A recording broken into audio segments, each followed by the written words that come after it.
Especial para todos nós procuramos falar sobre o aniversariante. Nós viemos aqui falar sobre Jesus de Nazaré, o nosso Senhor e Salvador.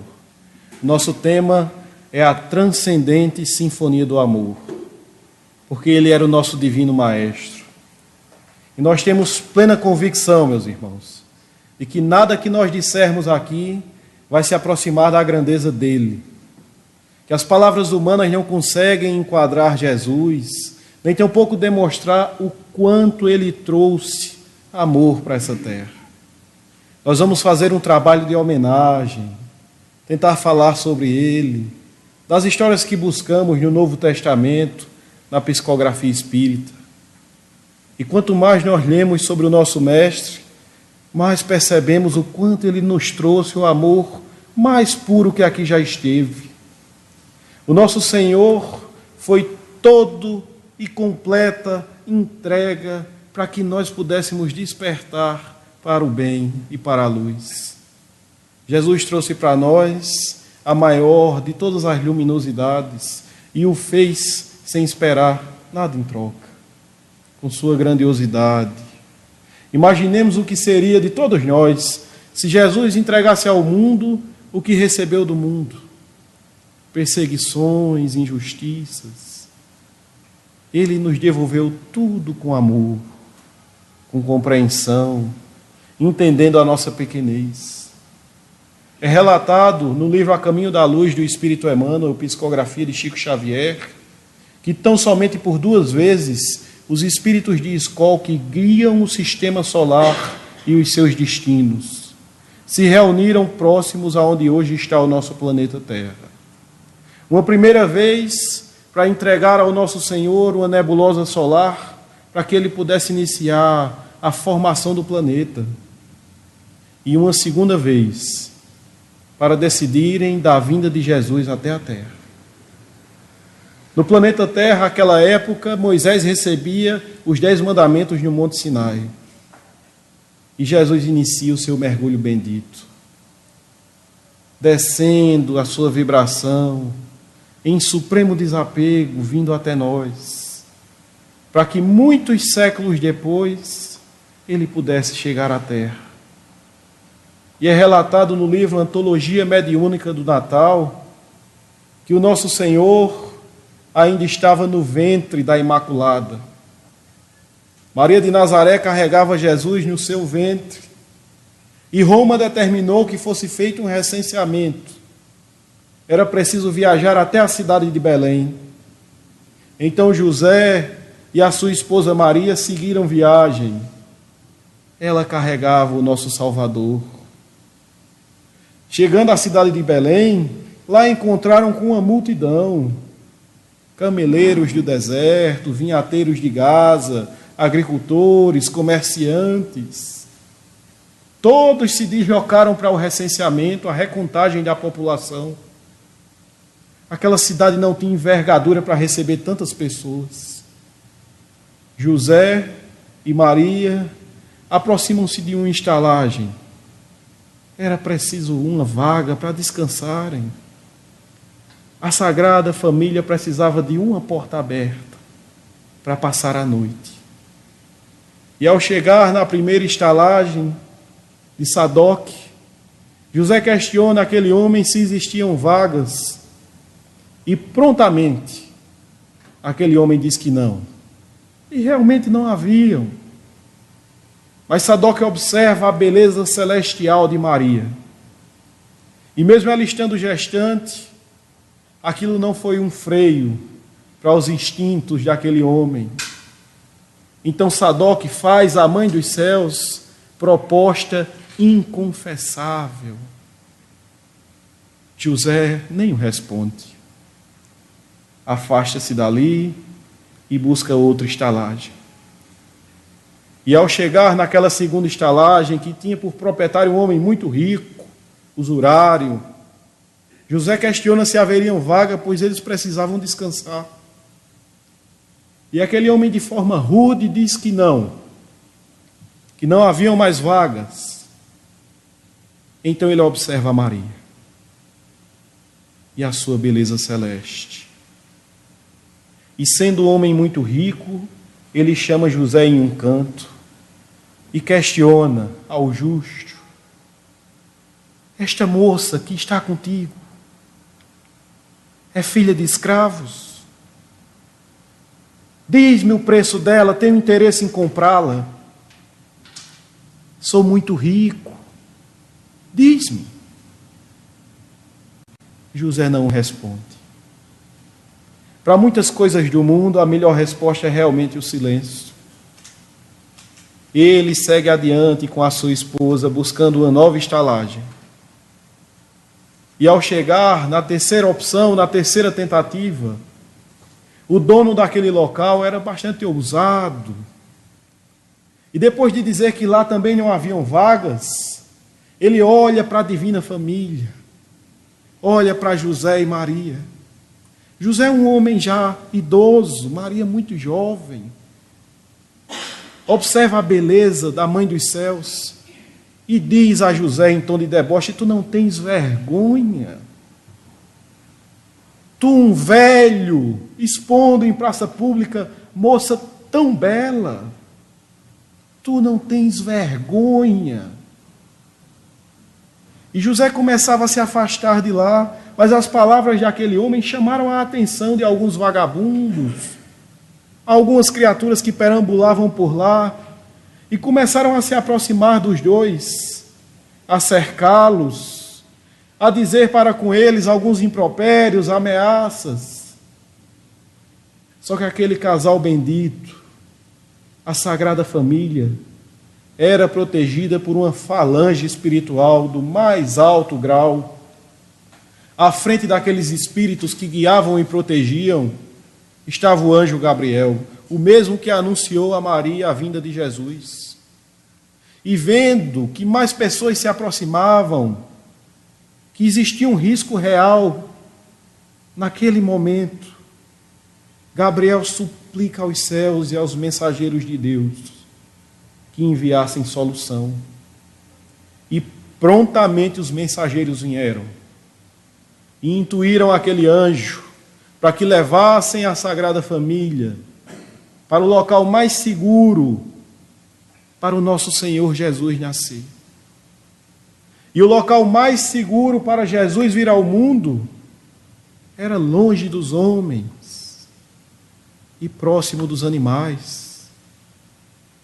Porque os animais compreenderam melhor tudo o que estava acontecendo. A grandeza daquela noite, porque noite igual não há. O Rei dos Reis veio ao mundo na palha da manjedoura, no meio das ovelhas e dos bois. Tamanha era a falange espiritual que vinha homenageá-lo, que acima daquela manjedoura formou-se uma estrela. Aquela estrelinha que a gente coloca muito no presépio quando monta no período de Natal. Eram os espíritos luminares que vinham para a maior noite que essa terra já viu. Era Jesus chegando ao mundo, trazendo para nós toda a luz dos mais altos céus. Era o momento dele vir. E ele veio na suprema humildade da manjedoura. E às vezes, nesse período do ano, nós ficamos tristes, aborrecidos, porque não deu para comprar aquela roupa, não vai dar para trocar o carro. E ele, que é o nosso guia e modelo, era todo simplicidade, era todo luz. Era o nosso Senhor Jesus, chegando para iluminar a terra, trazendo todo o amor e recebendo da terra perseguições, as mais cruéis possíveis. Porque aquelas luzes acima da manjedoura chamaram a atenção de grandes médiuns, os reis magos. E aqueles homens, ao conversar com o rei Herodes, disseram que vieram àquela região para receber o rei dos judeus que havia nascido. E aquilo preocupou por demais a Herodes. E eis que a solução que aquele homem encontrou foi mandar matar todas as crianças de 2 anos para baixo, de toda aquela região. O intuito era assassinar Jesus. Foi necessário mais uma vez que a espiritualidade maior interferisse. E à noite um anjo desperta a José e diz a ele: levanta-te, pega a criancinha e a mãe e vai para o Egito. Eis que Jesus, bebê, já recebia do mundo as mais duras perseguições. O mestre ia se desenvolvendo e enchendo o seu lar de luz. O Jesus menino, com 12 anos de idade, um pré-adolescente, ao conversar com os doutores da lei, com os mais sábios da região, ensinava a todos. Que tipo de menino era esse? Que não se sentia constrangido em falar com os doutores. Ele era o dono de todas as ciências. Nenhum ensinamento lhe escapava. Chamava a atenção de todas as pessoas. E quando ainda muito jovem, nos relata a psicografia de Chico Xavier, ele busca humildemente ao seu pai e pede uma vaga na carpintaria. O Rei dos Reis, o maior de todos nós, primeiro esteve no seu próprio lar, iluminou sua própria casa, trabalhou com o seu pai, porque o primeiro compromisso é no lar. E os passos dele nos ensinam a viver. Às vezes a gente fica aborrecido demais, porque não passou em tal concurso, porque não tem tal emprego, porque o salário não é aquele. Ele era o maior de todos nós, aprendiz de carpinteiro. Eis que Jesus nos trazia uma nova forma de ver a vida, de ver o mundo, nos ensinando a grandeza que trazemos dentro do coração, trazendo ao mundo um novo amor, que não queria nada em troca, ensinando às criaturas o que era realmente viver para Deus. O tempo passa e a Galileia começa a sentir uma energia diferente.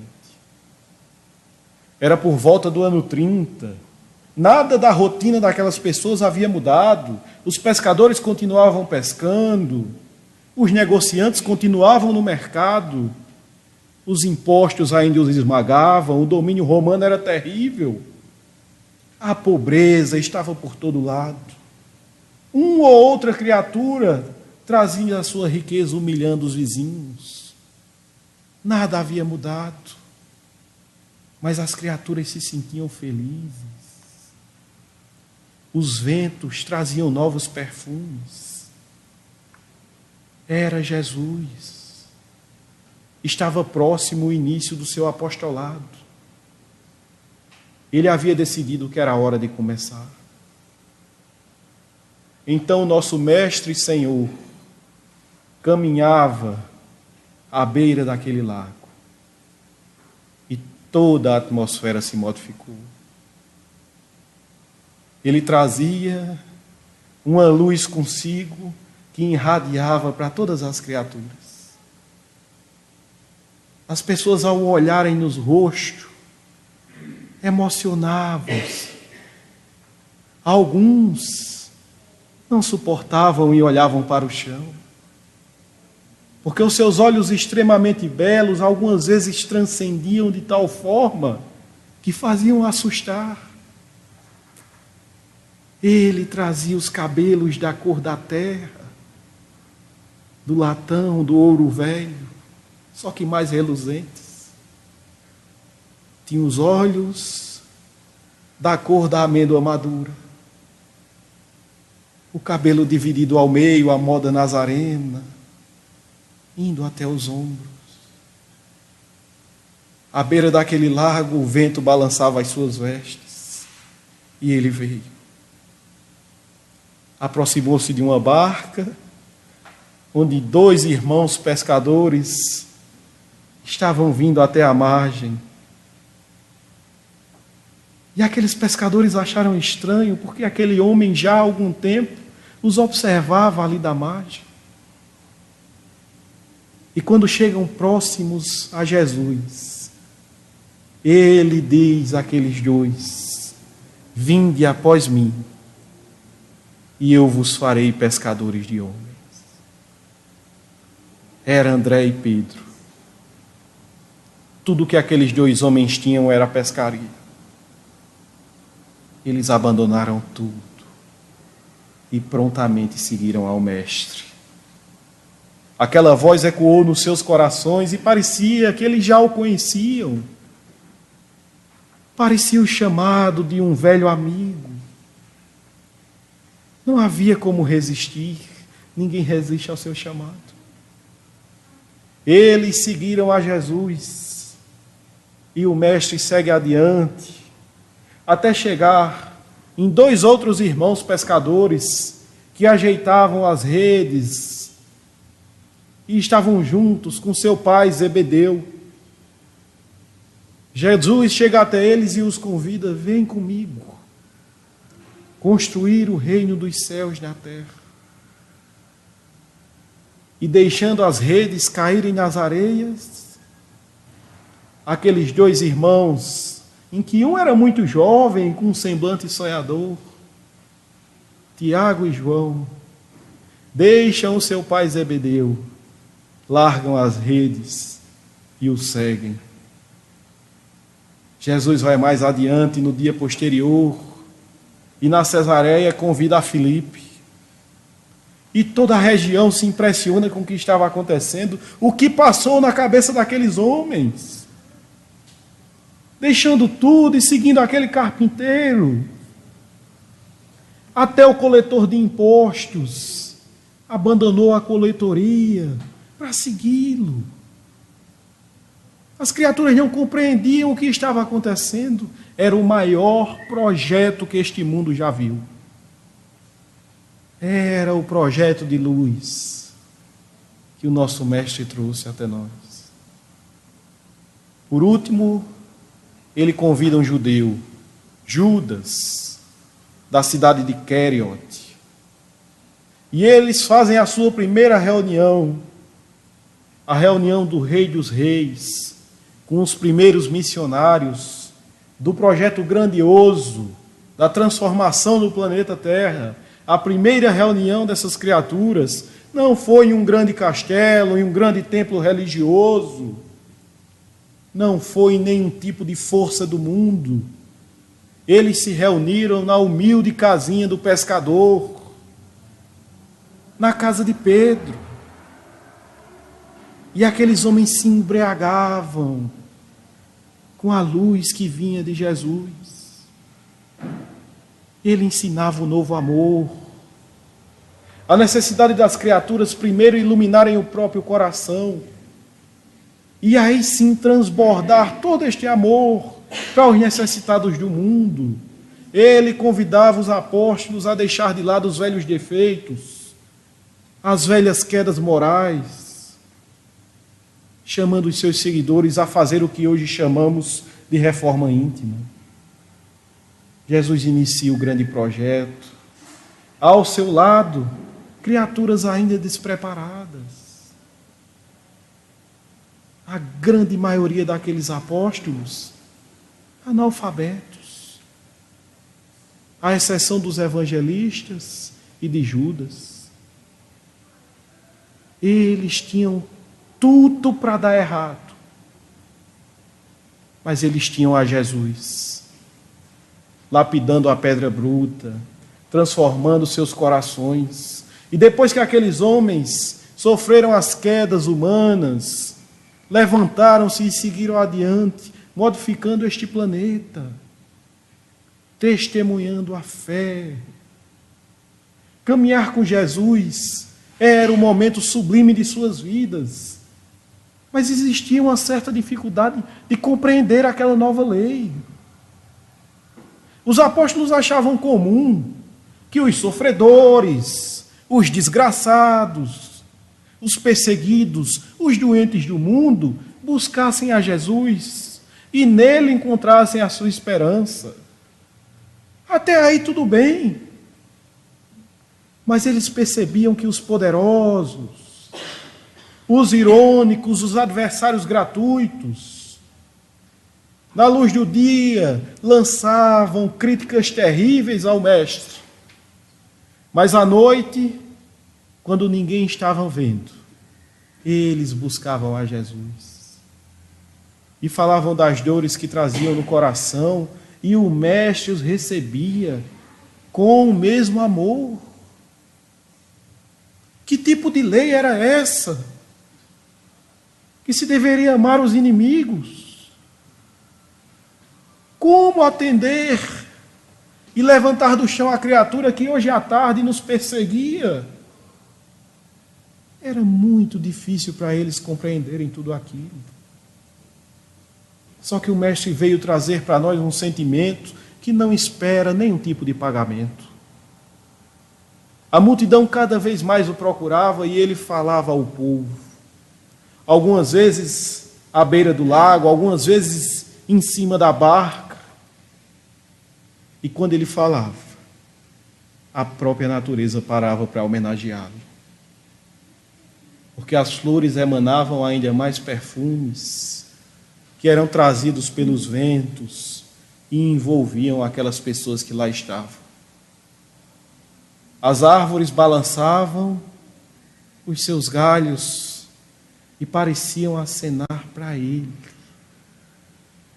O lago ficava ainda mais belo. Aqueles que prestavam atenção nas palavras de Jesus viam diante de si como que uma tela mental, acompanhando as histórias que ele trazia. O amor que ele radiava envolvia todos aqueles corações. E falando sobre o amor dos céus, um dia um homem se destaca da multidão e vai até ele, era um escriba, e diz ao nosso Senhor: Mestre, como é maravilhoso estar diante de ti. Tu tens a verdade absoluta, Senhor. Como é grande esse momento. Ensina-nos qual o maior de todos os mandamentos. E a multidão se aproximou um pouco mais. Todos tinham sede de saber, de ouvir aquela resposta e poder saber se Jesus estava com ou contra a lei antiga. E prontamente o nosso Senhor o respondeu e disse: ouve, Israel, o nosso Deus é o único Deus. Amarás o Senhor teu Deus com todas as tuas forças, de todo o teu coração, de toda a tua alma. E aquelas palavras levaram uma energia fora do comum. E o Mestre continuou: eis o segundo mandamento: amarás ao teu próximo como a ti mesmo. E os corações daquelas pessoas se encheram de alegria. Jesus agora colocava todos no mesmo patamar. Vencedores e vencidos, poderosos e perseguidos do mundo, os muito ricos, os muito pobres, todos eram irmãos, filhos do mesmo Pai, dignos do mesmo amor. Era a sublime sinfonia do amor, que vinha através do Maestro Divino, do supremo sopro de Deus. Era a luz do mundo. E as criaturas começavam a perceber a nova forma de se viver. Eis que alguns despertavam da necessidade de, quando forem vítimas de perseguição, o remédio era amar. Diante das injustiças do mundo, perdão e amor. Diante das lutas ingratas, das dores terríveis, compreensão, resignação e mais amor. Era a nova lei que tocava todos aqueles corações. Era pura e simples forma de se viver em homenagem ao Criador. Era a melhor forma de ser um dos seus mais humildes servidores. Era o caminho reto, a sublime luz. Todos compreenderam? Não, nem todos. Algumas criaturas, apesar de ouvir do próprio Jesus, se perdiam nessa caminhada, deixavam que seus sentimentos os fizessem desviar do caminho reto. O mestre caminhava próximo ao templo de Jerusalém e irradiava a sua simpatia divina, porque neste mundo não houve homem tão belo. Semelhante à sua mãe, ele trazia consigo o semblante celeste. E uma mulher coberta de joias, com um certo poder social, observou aquele Nazareno, jovem, e com todo o esplendor que o mestre carregava.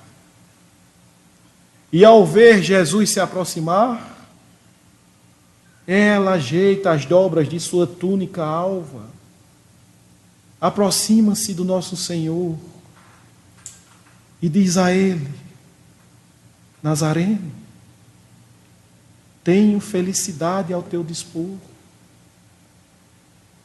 na minha loja de essências finas. E aponta para um vilarejo pitoresco, com árvores acolhedoras, com belas roseiras. E ela continua: todos os viajantes me buscam, Nazaré, para o descanso da viagem. Eles encontram em mim o prazer, que é a coroa da vida.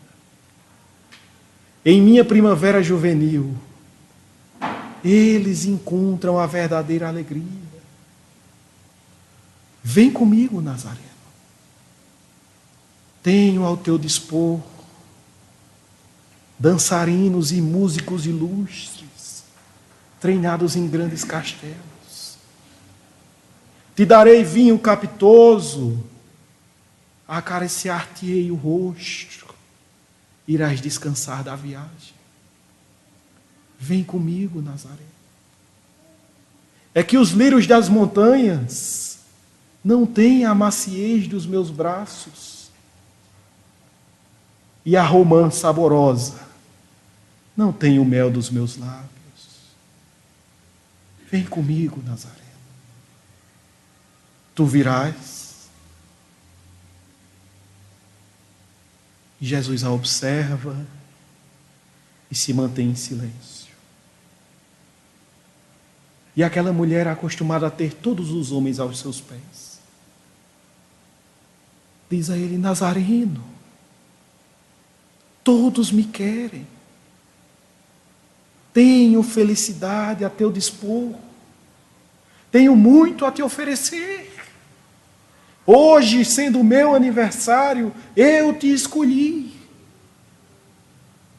Vejo em teus olhos, Nazareno, estranha chama, e assim procedo por amar-te.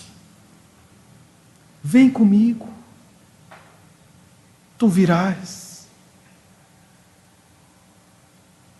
E Jesus diz a ela: agora não. Depois, no entanto, quem sabe? E aquela mulher se sente ofendida, dá as costas, fala alguns impropérios, vai embora dali. E passam-se 2 anos daquele momento. Jesus está à beira do tanque de Betsaida, levantando os caídos, curando os doentes. E uma senhora de aspecto muito digno vem até ele e suplica ajuda para uma criatura que está em extremo sofrimento. E o nosso mestre prontamente segue aquela senhora. E em uma curta caminhada eles chegam a um barraco prestes a desabar. E lá dentro, uma criatura deitada em uma esteira no chão, coberta de chagas, sob a sombra da lepra, gemendo de dor. Era a vendedora de essências finas. E aquela mulher reconhece a Jesus e diz a ele: Nazareno, tu demorou demais. Agora eu não tenho mais nada, Nazareno.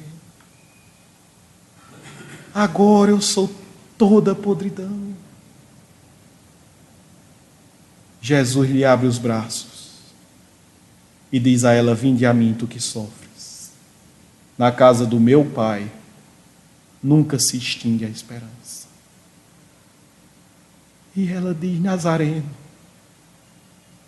agora eu sei quem tu és o Messias, o que ergue os desgraçados, tu és o Filho de Deus.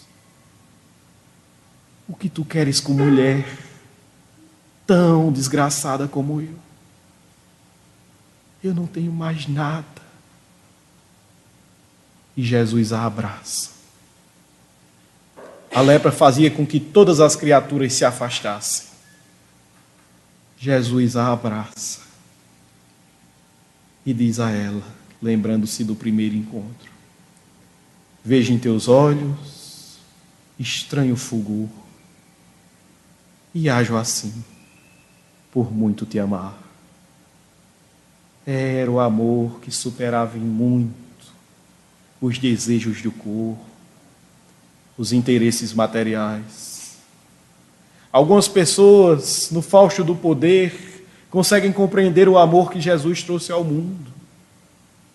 Algumas só irão compreender diante das grandes dores. Ele estará sempre esperando de braços abertos, ensinando cada criatura as atitudes a serem tomadas, nos mostrando que todo o conhecimento que nós tivermos neste mundo há de ser posto em prática pelo bem do próximo. Que toda religiosidade que chegar ao nosso coração há de ser posta em prática, levantando os caídos, auxiliando os pobres, aconselhando os desesperados. E que se nós avançarmos muito no movimento religioso e tivermos muito conhecimento e não aprendermos a consolar um coração machucado, é melhor começar de novo. Porque o projeto é de sentimento, é de indivíduo para indivíduo. O projeto de luz que Jesus nos trouxe é todo baseado no amor, naquele que perdoa incondicionalmente, naquele que recebe os piores possíveis, os que se atiraram nos mais profundos abismos e os tem como irmãos. Eis o projeto divino. O mestre ensinava na praça pública que todos somos irmãos, a necessidade de perdoar a todos, de amar incondicionalmente. E Natan, um juiz, um doutor da lei, um sacerdote, muito rígido em suas sentenças, conhecido por sua dureza, ouviu aquelas palavras e achou tudo aquilo ridículo, impraticável. E Natan gostava de falar ao povo, de mostrar o quanto era capacitado e inteligente, de mostrar que estava sempre certo. Então Natan vai até a praça diante de Jesus, no meio das pessoas, e de forma irônica questiona ao nosso Senhor: Galileu, estás ensinando que se deve amar a todos, Galileu, incondicionalmente.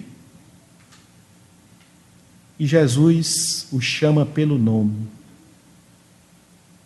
e diz a ele: Natan, o verdadeiro amor não escolhe pessoas.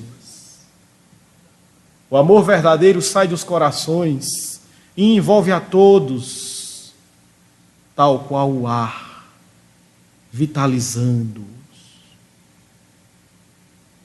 E Natan ri gostosamente. E diz a ele: Galileu, e os criminosos? Devemos amar os criminosos? E Jesus o diz, que os criminosos são doentes. São os doentes da alma e os mais necessitados da terapia do amor. Que para com eles, ainda mais amor. E Natan, vermelho de raiva, diz a ele: Galileu, e os incorrigíveis? E os que têm prazer no mal?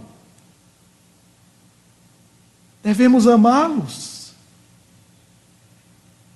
E Jesus o diz, que o criminoso traz consigo certa loucura,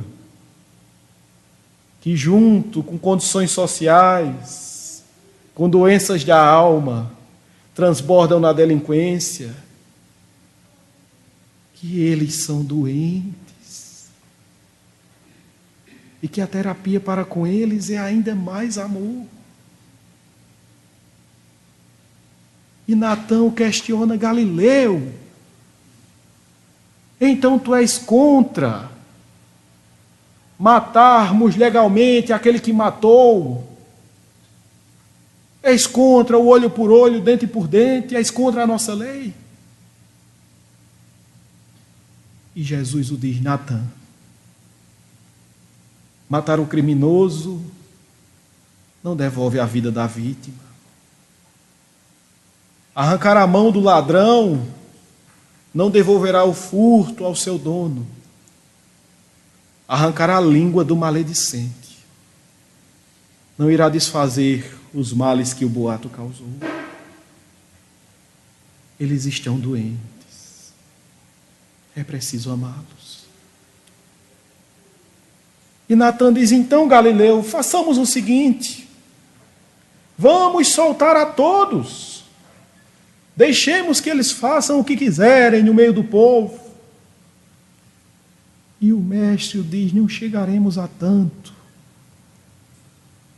A terapia do amor recomenda o recolhimento daqueles que vivem na doença do crime, tal qual se isola um doente contagioso, para que possa ser tratado, para que possa ser reequilibrado e depois possa voltar ao seio social e compensar todos os males que fez. É preciso perdoá-los. É preciso mais amor. E Natan diz: Galileu, então, a tua lei é para perdoar a todos, sem exceção. E Jesus o diz, que é preciso perdoar 70 vezes, 7 vezes, cada vez que o nosso irmão errar. Só assim nós conseguiríamos nos sentir tal qual irmãos daqueles que caíram. Natan se enfurece, dá as costas, vai embora. Ele não quer aprender. Ele não quer aprender aquela nova lei. E Natan às vezes parece muito conosco. Porque se o evangelho vai de encontro a um velho costume meu, eu me aborreço. E se a leitura daquele livro que se abriu esporadicamente cai em uma mensagem que serve exatamente para que eu trabalhe o meu defeito, eu me afasto, porque aquilo me aborrece. Porque mudar dói, mesmo que seja para melhor. Natan não queria mudar. Jesus trouxe a divina mudança, convidando aquele povo e convidando a todos nós, para transformar os corações, para saber que aquele que ama verdadeiramente compreende as quedas do irmão e não desiste de ninguém, para tirar da nossa boca para sempre essa história de que tal pessoa não tem jeito. O que é isso, meus irmãos? Somos espíritos eternos. Nenhuma ovelha se perderá. Todos nós temos jeito. Temos potenciais muito maiores do que utilizamos. E Jesus nos convida a usá-los. O mestre não desistiu de ninguém. Judas, o apóstolo, trazia consigo grandes dificuldades. Judas trazia consigo uma certa ousadia, que ele próprio encaminhava para o pior lado possível. Tomou a frente do cuidado com os poucos recursos que o grupo de apóstolos tinha para fazer as viagens, para se deslocar, e desviava os recursos. Judas era intransigente, não gostava de fazer amigos, não via muita importância na simpatia para com as pessoas. Quando os servidores de Herodes se aproximavam do Evangelho, nos relata a psicografia de Chico Xavier, Judas prontamente os dizia: eu não acredito em vocês. Certamente são espiões que vieram nos perseguir. Eu não acredito em vocês.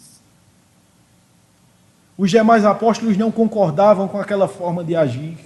E aos poucos os companheiros iam se afastando de Judas. Uma amiga de Joana de Cusa, uma mulher com muita boa vontade, fez uma doação para que eles viajassem até a cidade.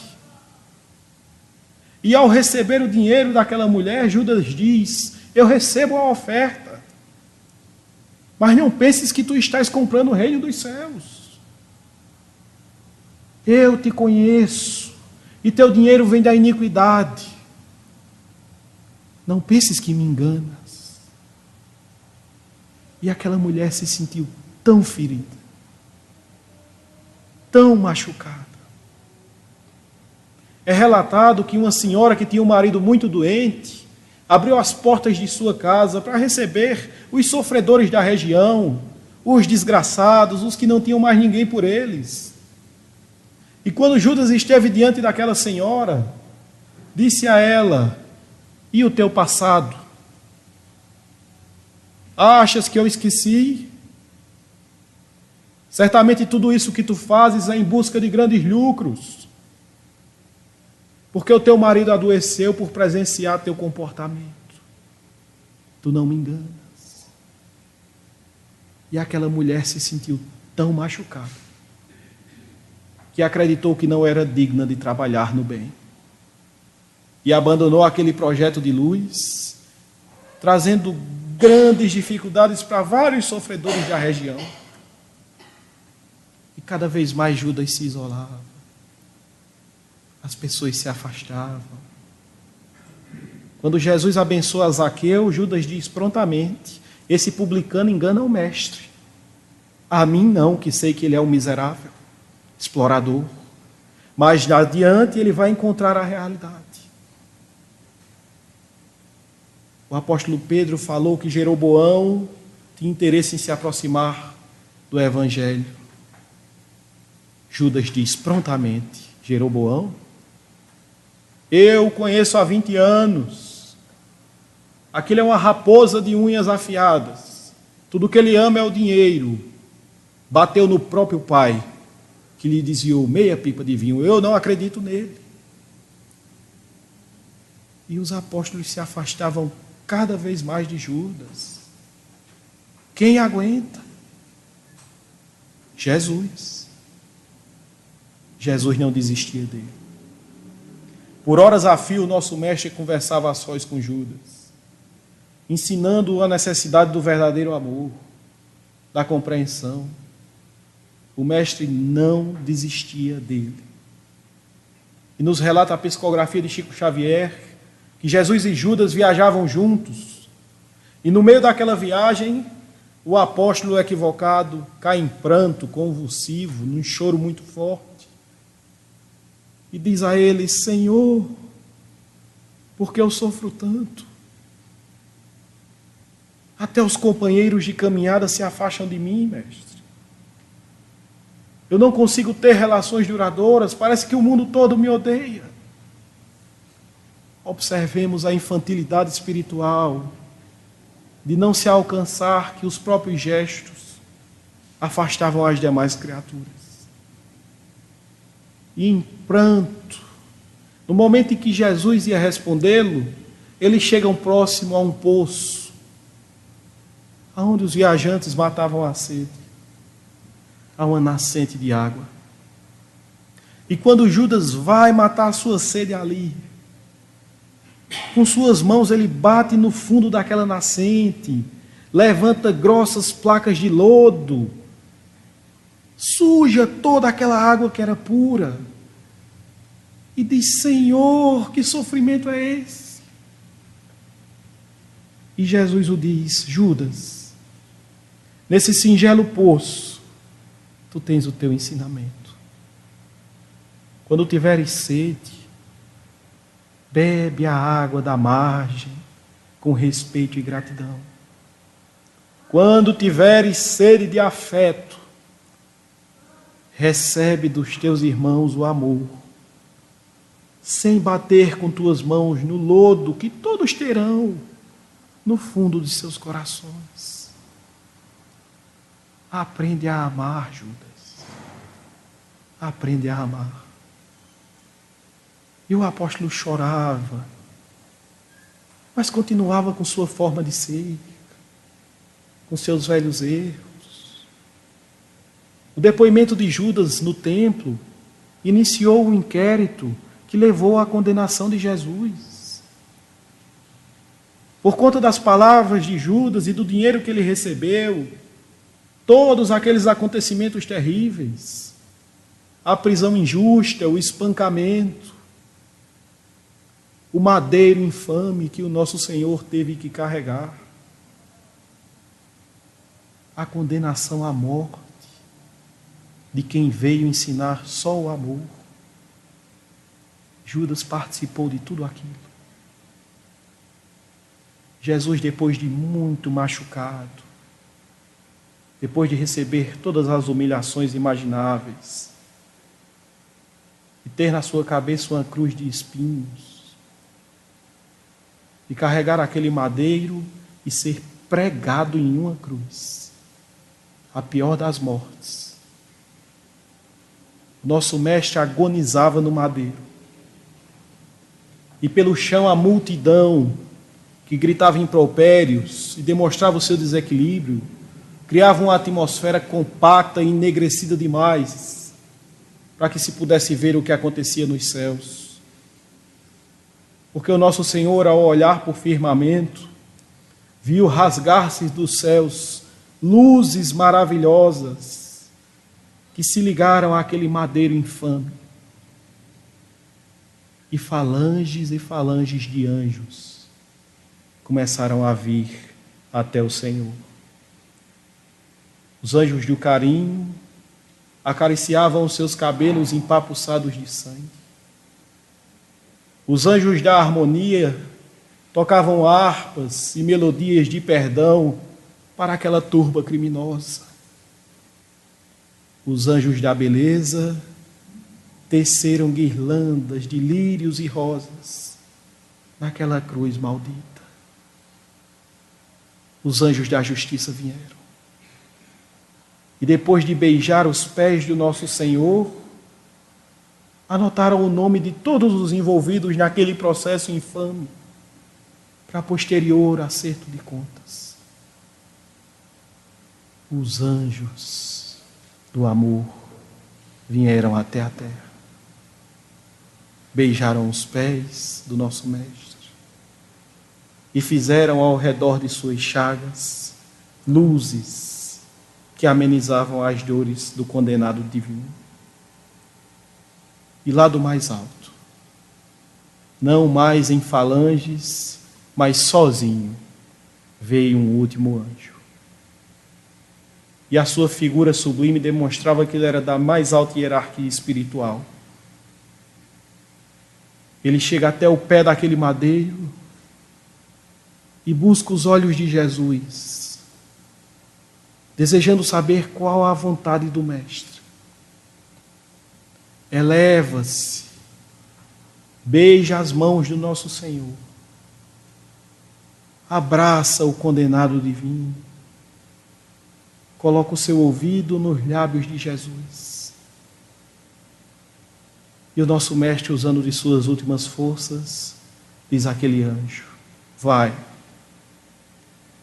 ajudar a Judas, demonstrando que aquela cruz jamais poderia matá-lo, demonstrando que a ignorância humana não consegue impedir a falange do amor, ensinando a todos nós que a pureza dos sentimentos que ele trouxe ao mundo não poderiam ser assassinadas, que a luz de Jesus ilumina até hoje os nossos caminhos, que nós nunca vamos esquecer dele. Ele nos ensinou que era preciso amar. E ainda hoje nos convida amorosamente, de braços abertos, chamando cada criatura que está nesse planeta a trabalhar no bem, a se aproximar mais dele, nos esperando pacientemente e dizendo a todos nós: vem, meu filho, vinde até mim, eu te farei pescadores de homens. Vem, meu filho, aproxima-se da luz que eu trouxe ao mundo. Vem reconhecer o amor mais sublime. Vem e serás feliz. Vem e traz consigo as tuas dores, os teus defeitos. Porque nós dois juntos vamos vencer tudo isso. Vem assim sangrando, mas vem. Vem até mim. Porque é Natal. E no Natal os corações se voltam mais para os céus. Vem, meus filhos. Vem viver a sublime sinfonia. Vem viver o sublime amor.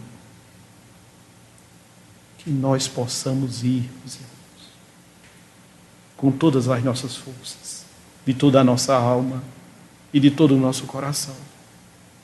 Que nós possamos ir até Ele, de braços abertos, cheios de defeitos, vivendo as nossas lutas, mas amando ao Senhor, aprendendo a amar os nossos irmãos. Sejamos felizes ao lado de Jesus, porque é Natal.